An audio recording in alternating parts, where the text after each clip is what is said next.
Bonjour à tous, j'espère que vous allez excellemment bien. Aujourd'hui on se retrouve pour parler cyclisme, pour faire le débrief de la 7e étape du Tour de France. On va revenir un petit peu sur tout ce qui s'est passé, bilan des Bleus, les coureuses au top, les bonnes dames comme d'habitude avec les différents classements en fin de vidéo avant les deux grosses étapes de montagne qui nous attendent ce week-end. On va revenir un petit peu sur tout ça dans cette vidéo. Allez, n'hésitez pas à vous abonner à la chaîne, à réagir dans les commentaires, à mettre un pouce bleu, à partager la vidéo sur les réseaux sociaux, notamment auprès de vos proches si vous pensez que ça peut les intéresser. Dans les commentaires, n'hésitez pas à me dire qui sont vos favoris pour cette... qui vous avez apprécié, qui vous avez peu aimé du côté de cette étape. Si vous avez les moyens et que vous voulez soutenir mon travail, vous pouvez faire un super thanks. Vous pouvez également ajouter la petite cloche. Comme ça, vous êtes au courant des dernières vidéos qui viennent de sortir. Et on commence tout de suite avec cette étape du Tour de France femmes. Étape, c'était à peu près le même parcours que la veille, avec la différence c'est que là on avait une grosse descente pour arriver à Chambéry, mais c'est vrai qu'on avait des difficultés en fin d'étape, mais pas forcément la difficulté majeure qui pouvait faire la différence. Et on voit que cette année entre les filles, on n'a pas une fille qui surdomine, comme on a connu à une époque avec une Vollering qui était largement au-dessus de la concurrence, ou une Van Vleuten qui était largement au-dessus de la concurrence. Là, on sent que c'est beaucoup plus resserré entre les filles et qu'on se méfie énormément. Comme c'était le cas déjà sur le Tour d'Italie, où Reusser se méfiait énormément de Longo Borghini. Là, on sent qu'entre Neviadoma, Vollering, Ferrand-Prévot, par exemple, tout le monde se regarde, tout le monde s'épie. Et ça a profité aux échappées, ce qui n'arrive pas si souvent que ça non plus. C'est, je pense, la première fois qu'on a deux échappées comme ça au long cours qui vont au bout sur un Tour de France femmes. Si on regarde les 3 premières éditions du Tour de France femmes depuis qu'on a refait la course du côté d'ASO, je n'ai pas le souvenir comme ça d'avoir aussi deux échappées comme ça au long cours qui arrivent, enfin deux échappées au long cours, deux échappées comme ça solitaires qui arrivent à s'en sortir. Et du côté de cette étape-là, moi, j'y pensais pas trop à l'échapper au long cours hier.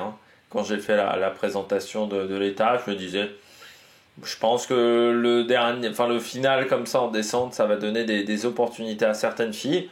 Et puis il y avait la côte numéro 2 de cette étape, où il y avait également des pourcentages, et je me disais, on va peut-être déclencher de loin pour vraiment faire mal du côté de cette journée.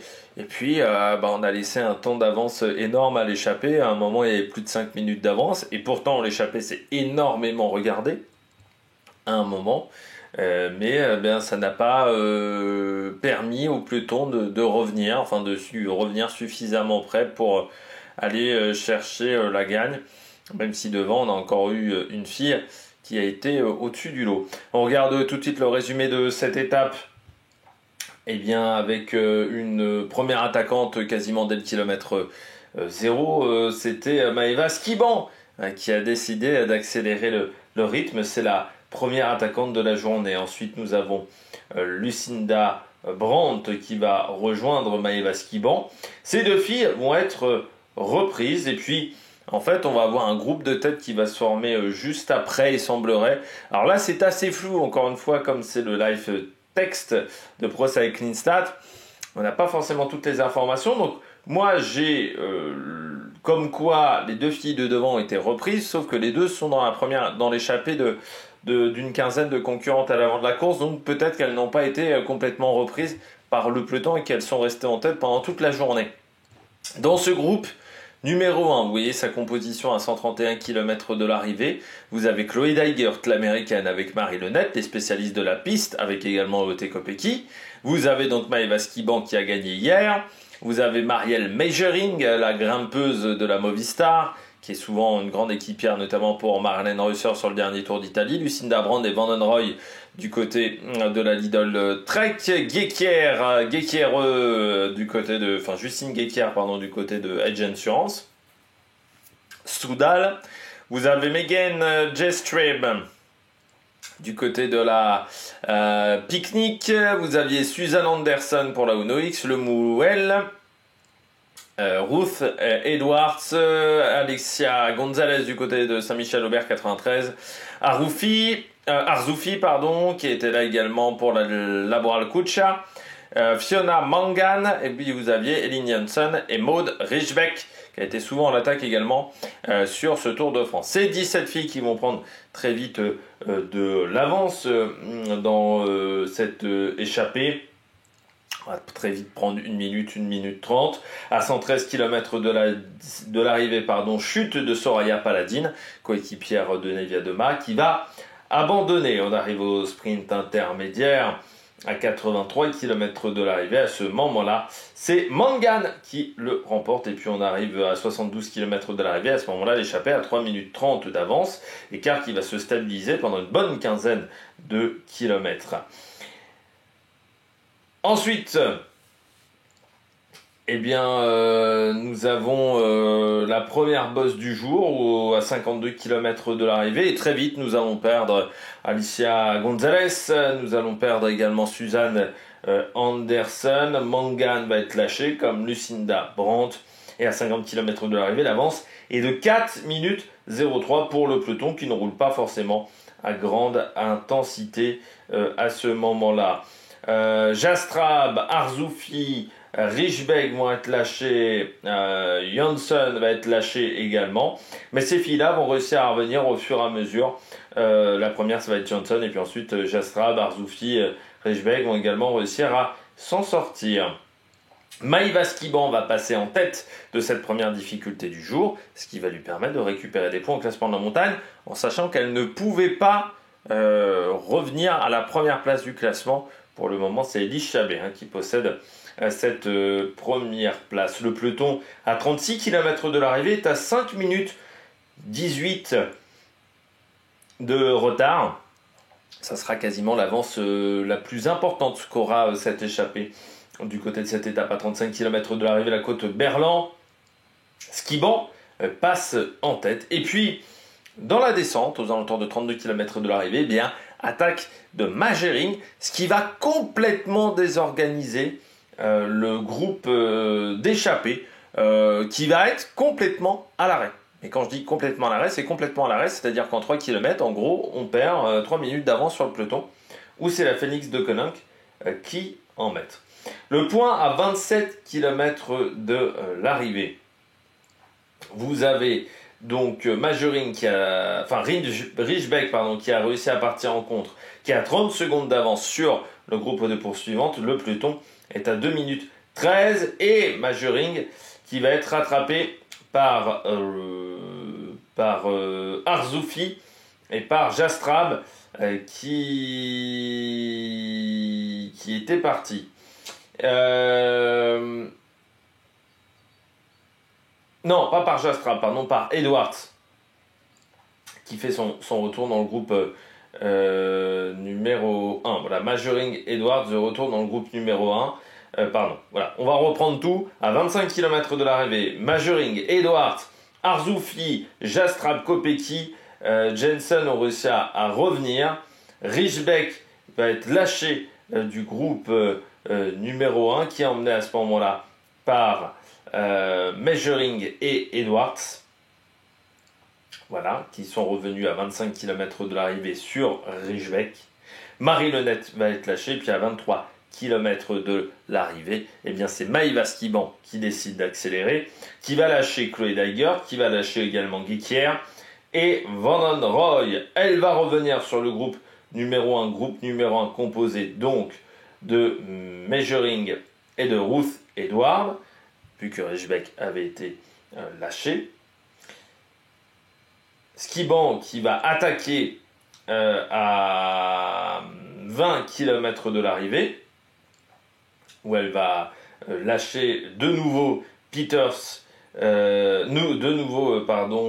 pas Peters, qui va attaquer de nouveau, après avoir attaqué une première fois à 21 km de l'arrivée, et Magering, qui avait suivi à 21 km de l'arrivée, n'arrivera plus à suivre à 20 km du sommet. Mais au même moment, dans le peloton, la Phoenix de Koninck continue à faire un gros tempo, et ce qui fait que Julie Bégaud et Peters sont lâchés, comme Kim Lecourt également, que Nicolas G doit être complètement myope. Parce que si moi j'ai vu qu'il me le court, je pense que je la voyais même sans mes lunettes. Pour vous dire que vraiment il était myope à ce moment-là. Kerbao va être lâché également, et puis à 19 km de l'arrivée. Skiban a une 35 d'avance sur le peloton. Et elle va passer donc en tête du col du Granier, où elle va passer première. Kerbao, elle va revenir dans le groupe de devant à 9 km de l'arrivée, où ça descend pas à 100% de ses capacités. On va avoir également le retour de Kim Lecourt dans ce groupe numéro 1, et puis Kerbao qui va tenter d'attaquer à 4 km de l'arrivée dans les passages les plus techniques, et qui va réussir à faire un petit peu la différence par rapport à ses compagnons d'échappée, qui va revenir sur Van Androoy, sur Ruud Edwards qui était encore intercalé derrière Maëva Skiban, et qui va prendre donc la deuxième place de cette étape, remportée par Maëva Skiban, qui conserve son avance dans le final. Deuxième victoire d'étape d'affilée pour Maëva Skiban. Ce n'était pas arrivé pour un Français ou une Française depuis 1991, Charly Mottet. Voilà. Il faut remonter à 2019 pour avoir un Français qui gagne 2 victoires sur le même Tour de France. C'était Julien Alaphilippe. Donc c'est pour vous dire quand même la performance qu'a réalisé Maëva Skiban, en sachant que dans les concurrentes qui avaient réussi à gagner 2 victoires d'étape sur le même Tour de France, il y avait Van Vleuten, il y avait également Wiebes et Charlotte Kohl. Donc c'est seulement la 4e en 4 éditions à réussir cette performance de gagner 2 fois d'affilée sur le Tour de France. Et là, c'est la deuxième à le faire sur ce même Tour de France après Wiebes. Désormais, nous avons Maëva Skiban. Quelques petits trucs informations à vous donner avant la note de cette étape. Alors déjà, moi j'ai été surpris quand même en termes d'organisation. Alors on n'a pas eu de chute. Moi c'est vrai que ce matin je me disais ça va être compliqué d'éviter les chutes. Les filles ont été quand on dit les filles tombent tout le temps, bah non, parce que là il n'y a eu aucune chute dans le final de cette étape. Or c'était extrêmement technique et je pense que des garçons auraient pu tomber vraiment dans le final. Mais ce que je voulais signaler, c'est que j'ai été très surpris. Normalement sur une étape du Tour de France, à 2 km de l'arrivée, on a des barrières. Les barrières n'étaient là que sous la flamme rouge. Il n'y avait pas de barrière dans les 2 derniers kilomètres, ce qui est normalement un peu la règle sur le Tour de France. Donc là déjà ça m'a surpris. Ça veut dire que donc en termes de sécurité, c'est au rabais du côté du Tour de France. J'ai été surpris également par le public, par contre du côté de Chambéry. Énormément de monde. Là c'est la première fois sur une étape du Tour de France Femmes où je me dis là, on a l'impression vraiment d'être sur le Tour de France, hommes-femmes confondus. J'ai jamais vu autant de public à Chambéry. C'était plein, vraiment plein dans les 2 derniers kilomètres. Donc très impressionnant, c'était vraiment une marée humaine aujourd'hui. Et puis les commentaires de France Télé. Ça a été dur aujourd'hui. Il y a eu beaucoup d'erreurs de la part de Laurent Jalabert. J'allais dire Nicolas Jalabert, de la part de Laurent Jalabert. Et puis Nicolas G. Je suis désolé, mais bon, Kim Lecourt, on la voit bien sur les caméras qu'elle est lâchée bien avant que Nicolas G le dise. On la voit bien qu'il y a un maillot jaune qui est lâché. Donc là, il y a eu quand même une grosse erreur, je trouve, de la part de Nicolas G dans ses commentaires. On m'a demandé également de parler de la réalisation. Hier, elle était pas mal, la réalisation. Vous savez pourquoi? Parce que c'était pas Anthony Forestier, c'était le tourneur.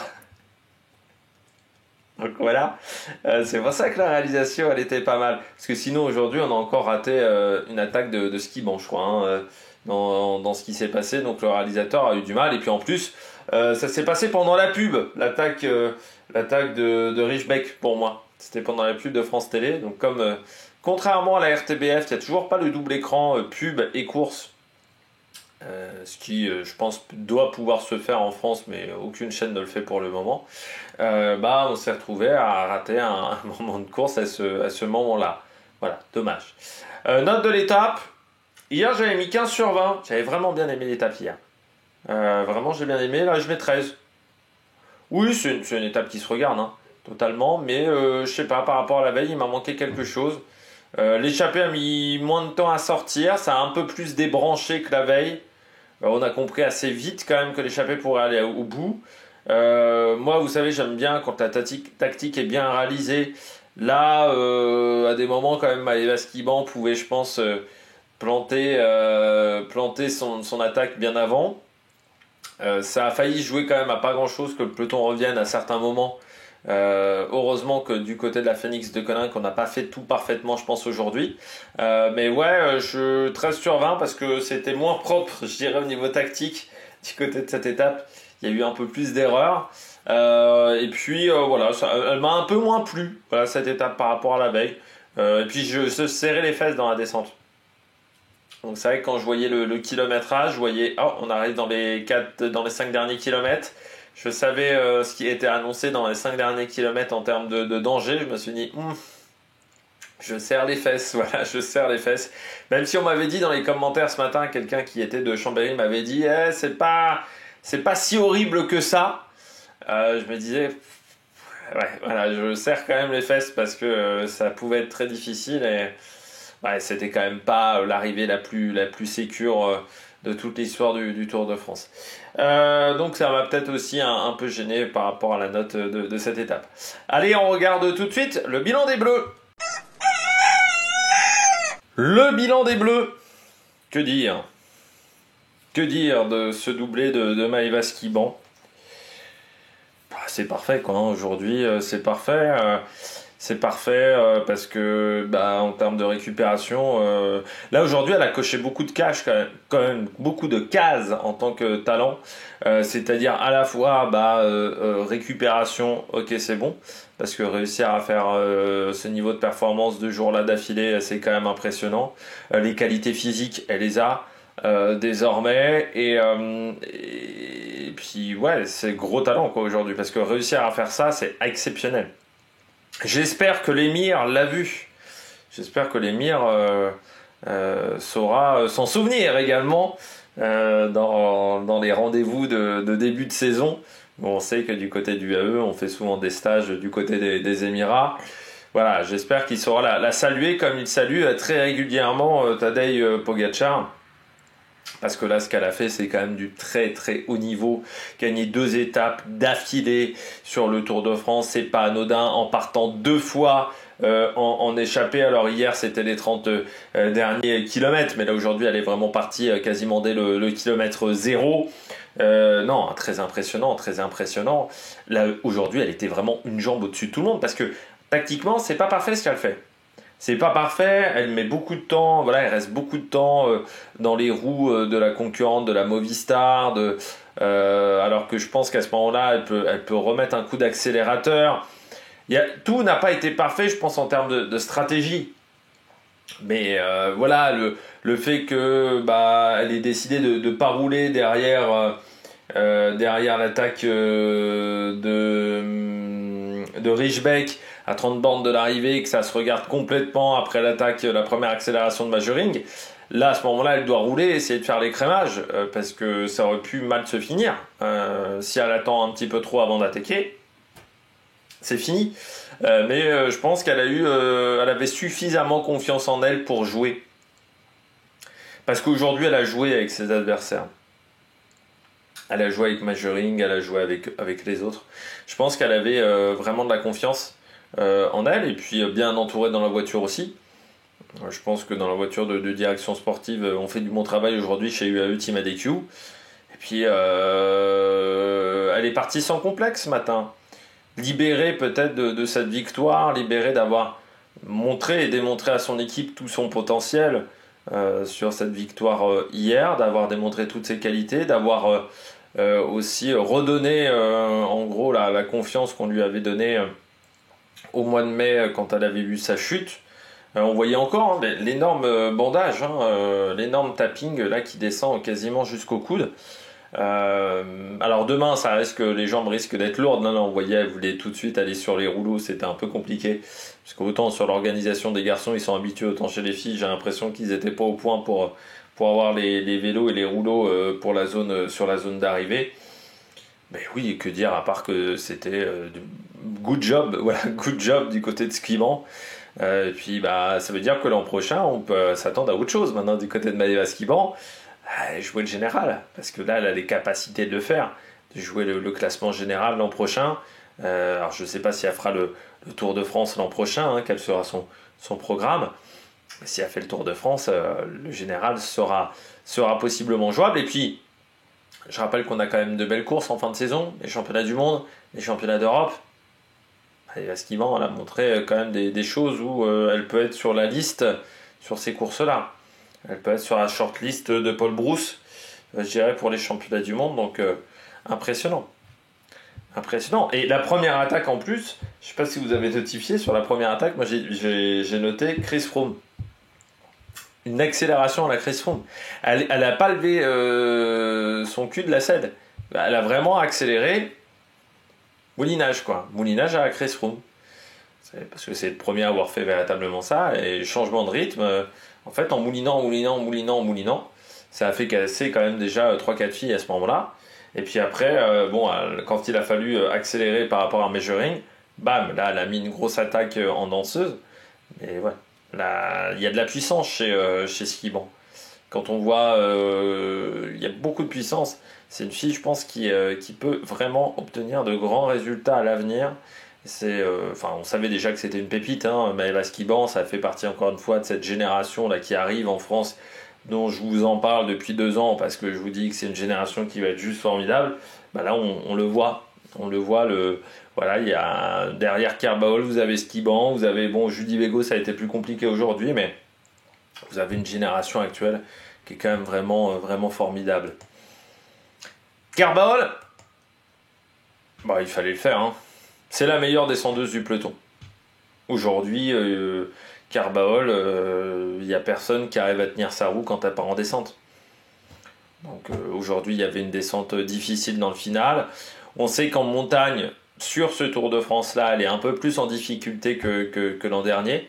Elle n'a pas les moyens véritablement de jouer avec les meilleurs. Par contre, en descente, c'est très très beau à voir. Alors déjà, Maëva Skiban, ça descend bien. Alors Kerbaol, je pense que certains mecs devraient noter comment elle fait, Kerbaol. Vraiment dans la descente. Parce qu'en termes de trajectoire, il n'y a pas beaucoup de mecs qui sont capables de faire pareil.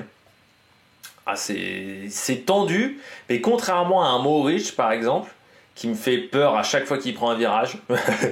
Je serre les fesses à chaque fois que je vois Mohoric attaquer comme ça en descente. Elle, c'est propre, quoi. Elle maîtrise les roues, ça ne bouge pas. Il n'y a pas des petites vaguelettes comme ça sur la roue avant. Là, il y a un moment, elle prend la trajectoire dans la dernière épingle, là, mais la trajectoire, elle est tendue, mais parfaite. Elle arrive à garder beaucoup de vitesse. C'est vraiment super ce qu'elle fait. Et ça, c'est vraiment impressionnant ce qu'elle arrive à faire Kerbaol en descente. Déjà l'an dernier, parce que je rappelle que quand elle gagne sur le Tour de France, elle part en descente. Hein. Mais le niveau qu'elle arrive le niveau atteint en descente, vraiment, il y a peu de coureurs cyclistes qui sont en capacité de faire la même chose. Il y a un vrai talent en descente de la part de Kerbaol. En montagne, c'est un peu plus compliqué cette année, mais là, elle est lâchée assez tard quand même dans cette montée finale, où elle est lâchée après le Kim Le Court. Donc elle est lâchée à peu près 1 km 700, 800 de l'arrivée. Et puis elle s'écrase pas du tout, hein, parce qu'elle revient quand même vite sur les filles de tête. Donc non, vraiment très bien joué sur la fin avec les secondes de bonification. Alors vous allez me dire, pour le top 5, ça sert pas à grand chose, oui, mais pour le top 10, car elle joue le top 10, complètement. Alors demain, il y aura une montée qui sera particulière, hein, le col de la Madeleine, on en reparle. C'est une montée qui est dure. Il y aura 2 montées demain majeures sur l'étape. Donc il faudra réussir à encaisser tout ça. Mais bon, bravo Cédrine Kerbaol, parce que pour le moment, c'est quand même du sacré bon boulot qu'elle réalise également sur ce Tour de France. Et je trouve quand même qu'elle a des meilleures jambes qu'en tout début de Tour de France. J'étais un peu inquiet en tout début de Tour de France, et là je trouve qu'au niveau jambes, c'est vraiment bien. Pauline Ferrand-Prévot, plus-moins. Journée tranquille, voilà, de Pauline, comme hier. Elle est restée un petit peu derrière. Voilà, elle est restée dans les roues, sans forcément se mettre en danger, sans forcément demander à ses équipières de rouler. Je trouve encore une fois que l'équipe elle se retrouve très vite seule. Hein. On voit Van Aert, Marion Bunel, qui en plus s'est fait le poignet. Enfin, elle est encore, je pense, un petit peu endolorie, mais c'est vrai qu'on a On a laissé Pauline Ferrand-Prévot seule très vite. Dans la descente, ça a été un peu plus compliqué, comme hier à Anvers, mais elle l'a très bien expliqué en interview, et c'est vrai que oui, c'est quelque chose qu'il faut appréhender. Elle disait, oui, je suis technique sur un vélo, mais à 30 km/h, pas à 70. Et en fait, la vitesse est beaucoup plus importante qu'en VTT dans les descentes. Et donc, c'est pas la même manière de gérer les trajectoires, de gérer sa manière de piloter un vélo. C'est beaucoup plus en douceur. Il faut être beaucoup plus doux dans ses gestes, dans ses mouvements. Et c'est là où elle disait qu'elle avait encore des choses à récupérer, à réapprendre en termes de descente sur le vélo. Elle disait oui, ça va très vite. Donc il faut aussi avoir la vitesse en tête et toujours être hyper attentive, toujours faire très attention dans la descente. Elle disait bon, pour le moment, je ne sais pas faire la différence dans la descente comme je pouvais le faire en VTT. Là, je n'y arrive pas sur le vélo, sur la route. Voilà, il y a encore du travail, mais aujourd'hui, journée tranquille. Bon, c'est très bien que pour toutes les leaders, ça sera demain. Ça sera demain la première grande explication, je dirais, où là, il faudra tenter de faire des différences. Et puis dimanche, on verra quelle sera la situation et comment on envisagera la suite. Mais du côté de Pauline Ferrand-Prévot, c'est surtout demain où il faudra être vraiment costaud. Vollering, elle a tenté en début de la descente. Elle a fait une petite attaque au sommet de la bosse. Très clairement pour Vollering, l'idée c'était de prendre un petit peu de marge sur la descente, de se retrouver dans les premières positions. C'est pas la fille qui a les meilleures trajectoires en descente. C'est pas la pire, très clairement, mais c'est pas la fille qui est la meilleure dans cet exercice-là. Donc je pense qu'un peu comme un Vingegaard, qui l'a fait quelques fois sur le Tour de France chez les garçons cette année, elle voulait prendre un petit peu de marge, voilà, se retrouver un petit peu devant pour pouvoir gérer ses trajectoires sur les premiers virages. Peut-être que ça avait été bien regardé en amont du côté de la FDJ Suez, que sur les premiers virages, ça pouvait être un petit peu technique. Et puis ensuite, il y avait vraiment une période de transition jusqu'à l'entrée dans Chambéry, où là, c'était un petit peu plus facile, un petit peu plus calme en termes de trajectoire. Et que là, on pouvait se retrouver de nouveau derrière. Bien joué d'avoir envoyé Marie Lenette en éclaireur, parce que c'est elle qui a fait la descente, c'est elle qui a fait le travail. Marie Lenette qui a fait une belle étape aujourd'hui, qui a bien mis en avant son maillot de championne de France du côté de Marie Lenette. Et puis également Elise Chabet qu'on a laissé au repos. Juliette Labousse qui se bonifie au niveau des jours de course. Elle qui a eu un Giro qui était très compliqué. Là, on a l'impression qu'en termes de jambes, c'est pas mal. Et Vita Music, ça a été une chouille plus compliquée sur cette dernière montée.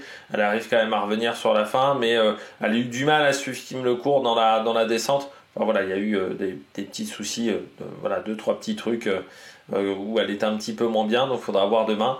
Mais Juliette Labousse a vraiment fait un très bon boulot. Et puis, encore une fois, Marie Lenette très bien du côté de la FDJ Suez. Et puis, je termine un plus-moins avec Julie Bégaud. Ouais, dommage du côté de Julie Bégaud, elle perd, si j'ai bien calculé, normalement le maillot blanc. Voilà, c'est Vinke qui le récupère, mais l'écart reste encore minime, seulement une vingtaine de secondes d'écart entre les deux. Donc on verra maintenant ce que ça va donner sur l'étape de demain et d'après-demain. Elle l'a dit, contrairement à sa collègue, elle a le maillot blanc depuis le premier jour, c'est-à-dire qu'elle a aussi les interviews tous les jours, voilà, toute cette petite balade médiatique, ce qui nuit forcément à la récupération. On en a parlé un petit peu ce matin, et elle disait que ça pouvait être vraiment l'avantage de Nienke Vinke dans ce registre-là, qui n'a pas l'obligation de faire autant d'interviews, voilà, qui est pas embêté de ce côté-là. Et c'est peut-être là où va se faire la différence. Mais là, de ce soir, c'est au tour de la néerlandaise d'être aux interviews. Donc on verra ce que ça donnera demain pour elle. Et puis Julie Bégaud qui a l'avantage aujourd'hui de ne pas avoir perdu de temps sur Tissia Rio, notamment du côté de ce classement du maillot blanc, comme ça avait été le cas hier. Donc voilà. Certes, on perd du temps sur Vinke, mais on arrive plutôt à bien s'en sortir. Au niveau du classement général, Bego, elle est 21e. Hein. Les deux se suivent, 20e, 21e, entre Vinke et Beko. Donc de toute manière, ce maillot blanc, je dirais, n'a pas une si grande importance que ça, parce que je dis toujours, un maillot blanc qui n'est pas dans le top 10 sur un Tour de France, ça a une symbolique assez minime, je trouve, dans ce genre de situation. Et puis parmi les Françaises ou les étrangères dans des équipes françaises, on pourra noter encore une fois Émilie Morier qui finit dans le groupe Bego Tissiario, et puis Gontova également qui finit dans ce groupe là du côté de la Wingspace, donc plutôt un résultat satisfaisant du côté de Émilie Morier et de Gontova, voilà, la Canadienne, qui finissent donc dans le bon groupe. Et deux abandons aujourd'hui à signaler sur cette étape. Soraya Paladine, donc on en a parlé, également Eline Roussel qui a abandonné du côté de la Saint-Michel, préférence au Maubert 93. Bon, elle était vraiment en difficulté, Eline Roussel, dans cette étape. On l'a vu à 60 bornes de l'arrivée. C'était très compliqué pour elle. Voilà, on la voyait, elle était un petit peu en pleurs. Donc je pense que voilà, il y a une blessure, une douleur, peut-être du côté d'Eline Roussel. Je pense qu'il y a eu une chute, hein, parce qu'elle était bandée sur le coude gauche, et peut-être une douleur au niveau du genou, ce qui ne lui permettait pas de tenir son rang. Allez, on regarde tout de suite les coureuses au top. Attaque de Marlou. Les coureuses au top. Je commence avec Measuring, du côté de la Movistar. C'était largement pas la plus forte aujourd'hui. Et pourtant, je pense que en termes de stratégie, c'est grâce à la stratégie qu'elle a battu les filles. Et ça aurait pu même aller loin si le peloton n'avait pas roulé aussi vite, et surtout si derrière on avait continué à se regarder. Mais la première attaque, c'était bien joué. Parce que, en gros, c'est pas la meilleure grimpeuse du groupe, elle le sait.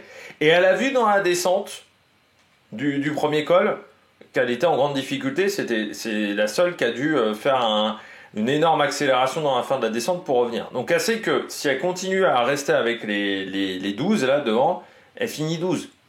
Ouais, elle finit peut-être 11e, mais elle fait pas une bonne journée. Voilà, mais elle le sait, elle l'a compris. Sauf que des fois, vous avez des concurrents qui mettent 3 plombes à le comprendre. Elle l'a compris tout de suite. Donc elle sait que si elle veut gagner, faut qu'elle tente quelque chose.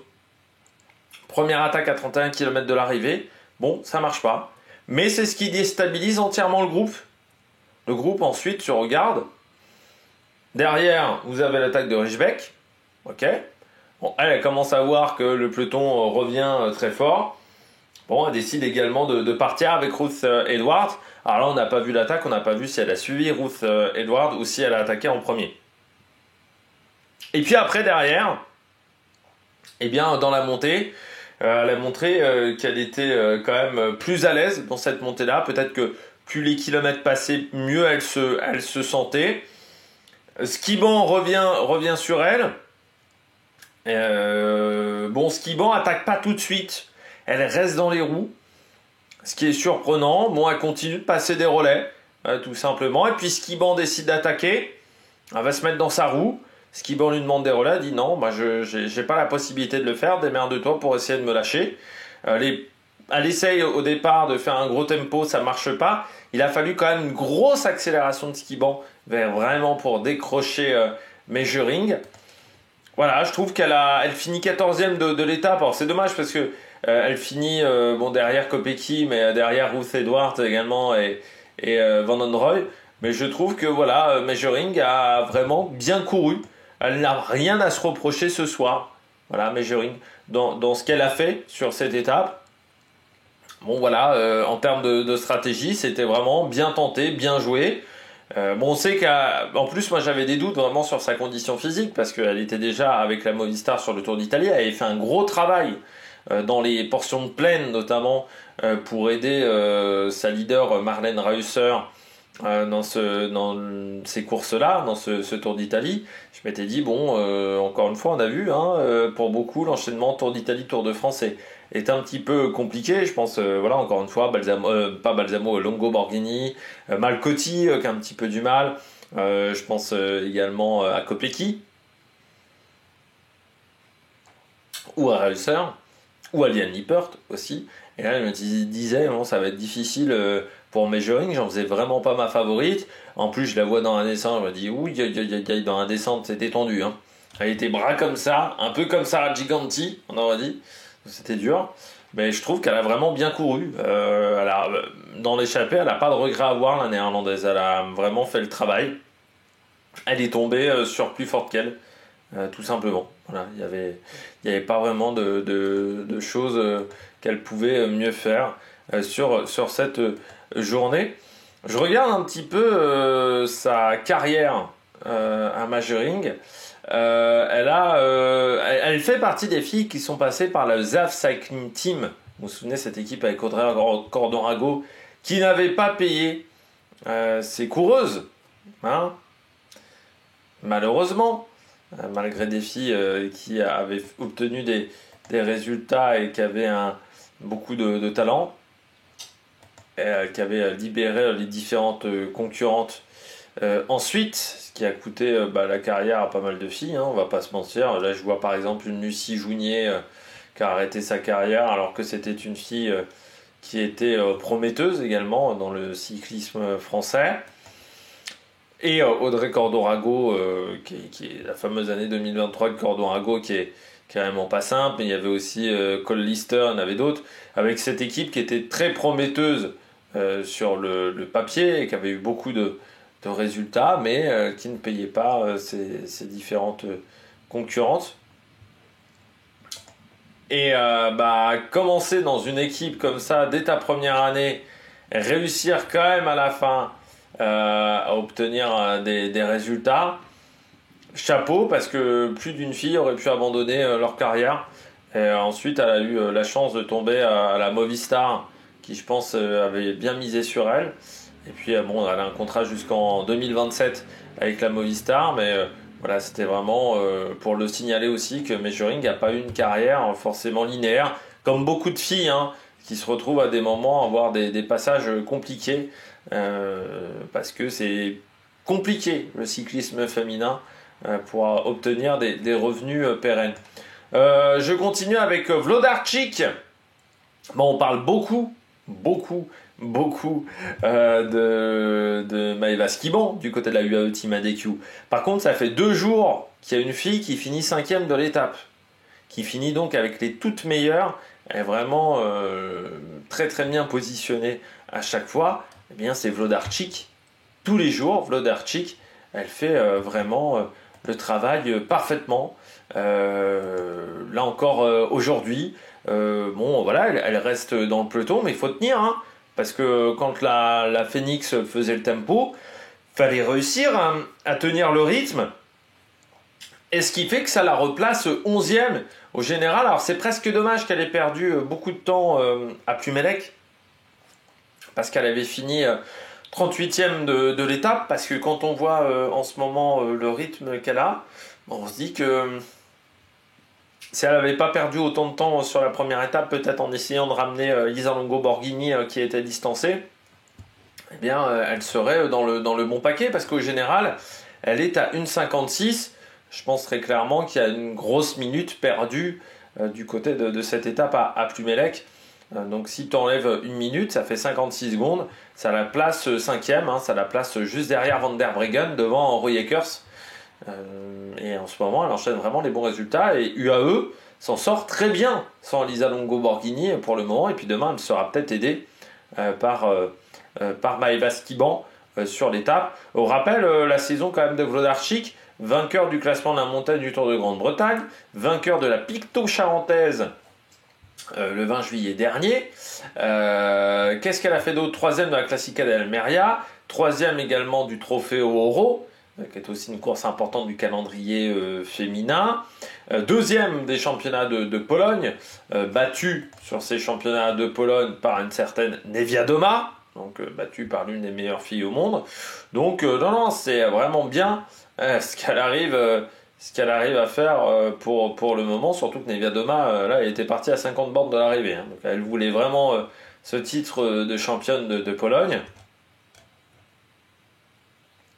Donc moi je trouve que voilà, le travail qu'elle arrive à mettre en place pour le moment, c'est très très intéressant. On va voir maintenant ce que ça va donner pour Dominika Wlodarczyk, voir si elle arrive à s'en sortir vraiment dans les jours à venir. Kim Lecourt, bah, elle a toujours le maillot jaune ce soir. Je pense qu'il y a des filles qui peuvent avoir des regrets sur cette étape. De peut-être pas avoir plus collaboré, de peut-être pas avoir plus travaillé entre elles. Parce qu'aujourd'hui, on pouvait récupérer le maillot jaune, mais au moins distancer Kim Lecourt. Et après, on t'est distancé une journée, t'appréhendes peut-être pas l'étape du col de la Madeleine de la même manière. Elle a été distancée dans la montée. Gros travail de la Phoenix de Koenig, en passant, mais personne ne relaye Royekers. Or, tout le monde voit que Royekers est seul. La maillot jaune est distancée, bah, faut essayer de lui mettre un plus gros éclat. Elle se retrouve à 35 secondes au sommet, ce qui est quand même un écart. 35 secondes au sommet. Bah, par contre, elle a fait une grosse descente. Kim Lecourt, la descente, elle sait faire aussi, parce que les trajectoires, c'était costaud. Derrière, on a vu, les filles avaient du mal à suivre. Vraiment, la trajectoire et le rythme de Kim Lecourt, certaines vont peut-être le regretter si aujourd'hui c'était sa seule journée de moins bien sur ce Tour de France. Parce qu'il y avait le moyen de la mettre à 45-50 secondes peut-être ce soir à l'arrivée. Et puis on n'a pas vraiment collaboré du côté de cette étape, du côté de Pauline Ferrand-Prévot, du côté de Vollering, du côté de Wlodarczyk peut-être même. Mais après c'était pour moi pas Wlodarczyk de faire le travail, mais Van der Breggen, voilà, on aurait pu rouler beaucoup plus dans le final de cette étape. Bah, c'est plutôt bien pour Kim Lecourt parce qu'elle se retrouve avec toujours le maillot leader. Alors le problème c'est qu'elle se retrouve aussi avec le protocole. On sent que là aujourd'hui physiquement c'était plus difficile. Elle l'a chassé loin du sommet, elle lâche tôt dans cette étape. Elle lâche avec Peters qui avait fait un gros travail et Julie Bégaud. Mais elle est restée sur son tempo, sur son rythme. Un peu comme un Kevin Vauquelin sur le dernier Tour de France. Voilà, elle n'a pas voulu se mettre dans le rouge, elle est restée dans son tempo, dans ses rythmes, ce qui a plutôt bien marché parce que ce soir elle est toujours maillot jaune de ce Tour de France et puis toujours avec 26 secondes d'avance sur Pauline Ferrand-Prévot, vu que la fille qui a pris les bonifications aujourd'hui, eh bien c'est Cédrine Kerbaol. Donc ça c'est plutôt une bonne nouvelle du côté de Kim Lecourt. Demain c'est l'inconnu. Col de la Madeleine, c'est l'inconnu, on ne sait pas ce que ça va donner pour elle. Je pense qu'elle-même ne le sait pas. Elle n'a jamais fait, je pense, certainement de col aussi long dans sa carrière. Faudra voir désormais ce que ça peut donner en termes de résultats. Et puis Guéquière, également du côté de cette équipe. Quel travail d'équipière, Guéquière. Déjà, elle est dans l'échappée ce matin. Échappée qui était dans un gros groupe de costauds, en sachant qu'elle a fait quand même beaucoup d'efforts sur les derniers jours de course. Donc là, je me dis, comment ça va donner pour Guéquière. Elle est quand même dans les 4-5 dernières, qui arrive à suivre le tempo de Maëva Skivan. Donc là, quand même sacrément costaud, vu le travail qu'elle avait fait lors de l'étape de la veille, notamment pour replacer à plusieurs reprises Sara Giganti. Elle avait fait quand même énormément le boulot. Là encore, le travail qu'a fait pour replacer Giganti, pour l'engueuler, même parce que là, c'était vraiment une engueulade. Ça montre qu'elle est totalement impliquée dans le projet, qu'elle voulait vraiment que la néerlandaise, que l'australienne, Giganti soit au contact. Mais elle a vraiment, là, elle l'a vraiment motivée. Giganti lui a un peu expliqué comment faire dans les descentes et tout ce qu'elle devait modifier, on va dire, dans sa manière de faire dans les descentes, mais surtout quelle équipière aujourd'hui. Guéquière, dans le travail qu'elle a fait à la championne de Belgique, elle montre aussi que le titre de championne de Belgique, il fallait aller le chercher et qu'elle a des super jambes en ce moment. Donc là aussi, c'est très intéressant, mais énorme travail de Justine Guéquière. Et je voulais le saluer également du côté de cette étape. Allez, on regarde tout de suite les bonnets d'âne. Les bonnets d'âne du jour, la Phoenix. Ouais, ça a roulé très fort la Phoenix aujourd'hui. C'est un gros tempo de la Phoenix de Koenig sur cette étape. On fait un gros rythme, on roule à un gros tempo. Oui, mais pourquoi? Ce soir, Rouillé-Coeurs a toujours autant de retard. Moi, je trouve véritablement que on a fait un énorme tempo sur une étape où, soit, si on voulait véritablement revenir, eh bien, il fallait le faire bien avant. Donc, il fallait pas que l'écart monte à 5 minutes de retard. En gros, il fallait faire le tempo bien avant. On a quand même compris, enfin, quand tu regardes les images, les premières images télé, tu comprends tout de suite qu'on laisse l'étape aux échappées. À ce moment-là, la Phoenix de Koninck n'est pas l'avant. Ensuite, on sacrifie Schweinberger, je pense, en 3-4 km. Alors oui, vous reprenez beaucoup de temps d'un coup. Mais bon, l'effort de Schweinberger, quand même à ce moment-là. Et puis derrière, on a mis quand même toute l'équipe, même Puig Peters, on a sacrifié Puig Peters aujourd'hui. On met toute l'équipe sur un énorme tempo. À ce moment-là, on se dit, Rouillé-Coeurs va attaquer. Rouillé-Coeurs ne fait aucune attaque. Elle continue le tempo de ses équipières. Et à un moment, je me dis, mais c'est Rouillé-Coeurs devant, qu'est-ce qu'elle fout? C'est pas une équipière, mais non, c'est Rouillé-Coeurs maintenant qui est devant. Bah oui, mais faut attaquer. Faut tenter de faire la différence, faut tenter de faire des écarts. Quand tu mets autant d'énergie, quand tes équipières mettent autant d'énergie, il y a un moment, il faut mettre la balle au fond. Et là, aujourd'hui, on n'a pas mis la balle au fond. Et puis ensuite, bon, bah, on se remet à l'arrière du groupe, dans la descente, bon, parce que la descente, c'est pas forcément la plus grande spécialité de Paulina Rouillé-Coeurs, mais moi, je suis quand même surpris du tempo qu'on a fait, qui parfois en plus n'était pas forcément très bien fait au niveau collectif, parce qu'on sacrifie des filles, mais les filles font un tempo qui est énorme, et on sentait qu'il n'y avait pas forcément c'était pas fluide dans la manière dont les filles s'écartaient, et ensuite une autre fille prenait le relais. Il y avait un problème de fluidité, je trouve. Il y avait une fille qui s'écartait. Derrière, des fois, ça mettait un petit peu de temps à récupérer le même tempo. Et puis, oui, comme le disait un peu Jalabert, mais on s'est fait un peu sauter le caisson. Et puis derrière, c'est surtout qu'il n'y a pas d'attaque. Et ça, c'est quand même dommageable. Parce que aujourd'hui, celle qui fait vraiment...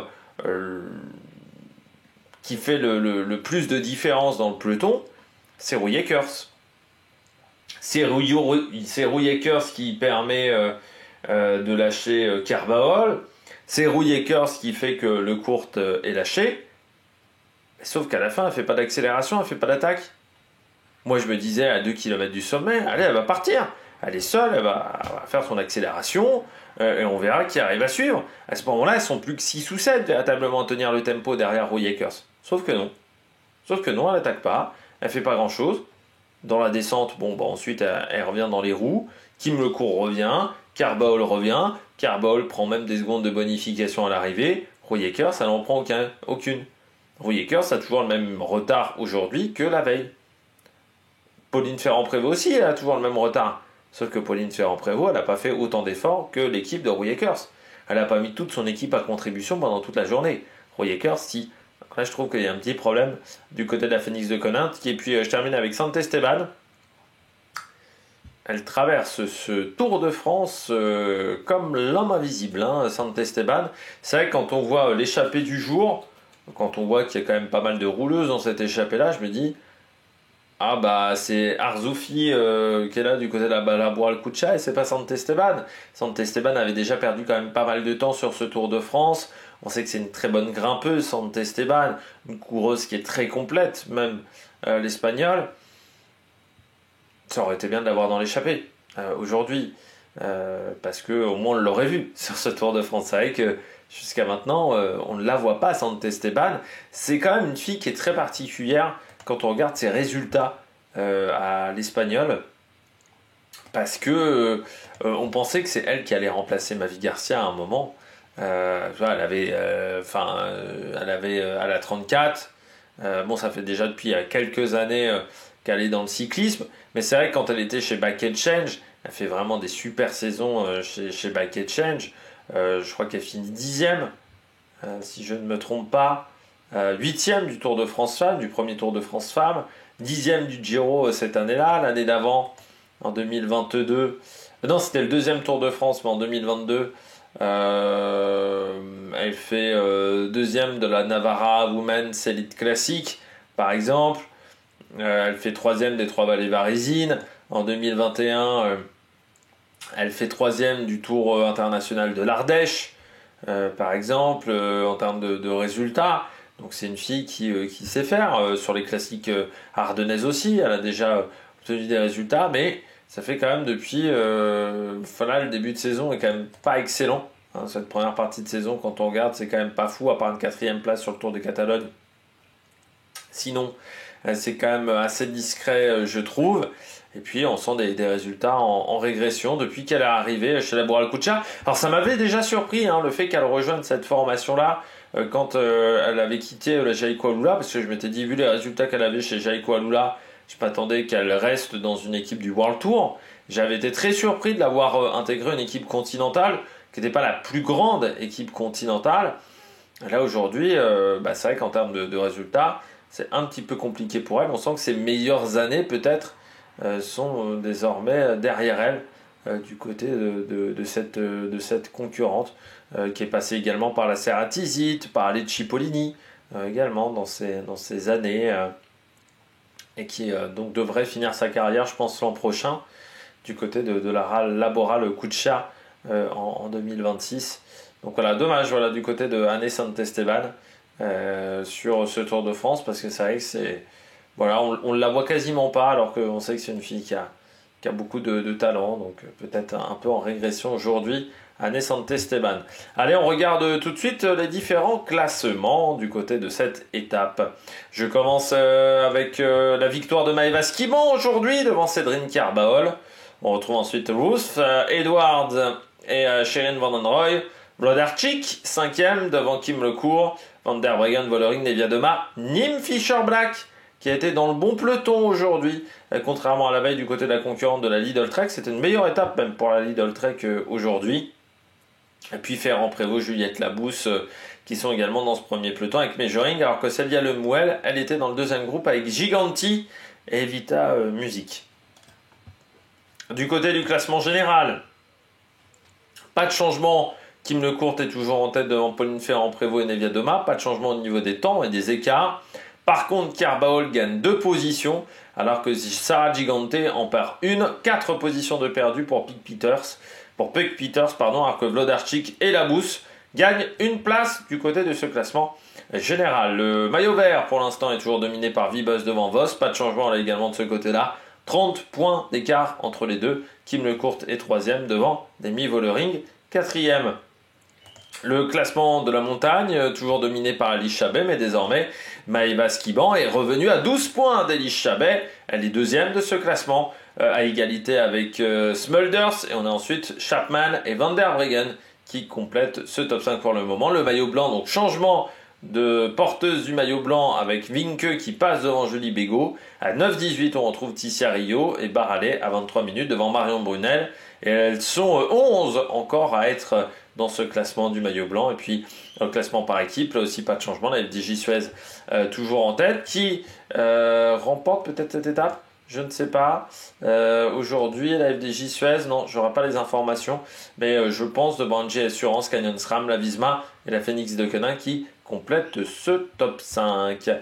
Eh bien, nous, on se retrouve demain.